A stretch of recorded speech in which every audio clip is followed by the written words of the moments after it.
کبھی آپ نے سوچا ہے ایک وقت تھا رزق آسانی سے آ رہا تھا، پھر اچانک حالات بدل گئے، محنت وہی، وقت وہی، لیکن برکت ختم۔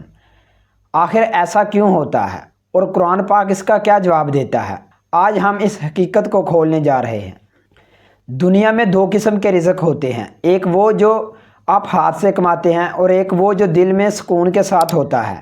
بہت سے لوگ کماتے بہت ہیں مگر دل بے سکون ہے، اور بعض لوگ تھوڑا کماتے ہیں لیکن زندگی میں عجیب برکت ہوتی ہے۔ لیکن جب رزق کم ہونا شروع ہو جائے، دراصل یہ معاشی مسئلہ نہیں ہوتا، یہ روحانی سگنل بھی ہوتا ہے۔ سورۃ ابراہیم میں اللہ پاک فرماتے ہیں، اگر تم شکر کرو گے تو میں تمہیں اور زیادہ دوں گا۔ یہ آیت بتاتی ہے رزق کم ہونے کی سب سے بڑی وجہ شکر کی کمی ہے، کیونکہ جب بندہ صرف نہیں ملنے پر نظر رکھتا ہے تو جو ملا ہے وہ بھی کم لگنے لگتا ہے، اور اللہ ایسے دل سے برکت اٹھا لیتا ہے۔ سورۃ شورى میں اللہ پاک فرماتے ہیں، جو مصیبت تم پر آتی ہے وہ تمہارے اپنے اعمال کی وجہ سے ہوتی ہے۔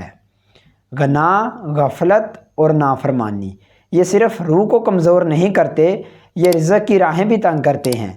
یہ اللہ کی طرف سے ایک یاد دہانی ہوتی ہے کہ واپس آ جاؤ، میں تمہیں اور بھی زیادہ رزق دوں گا۔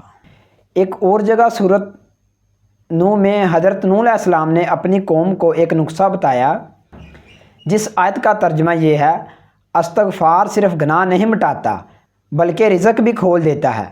آسمان سے رحمت برستی ہے، تنگی دور ہوتی ہے، اور اللہ مال اور اولاد میں برکت عطا فرماتا ہے۔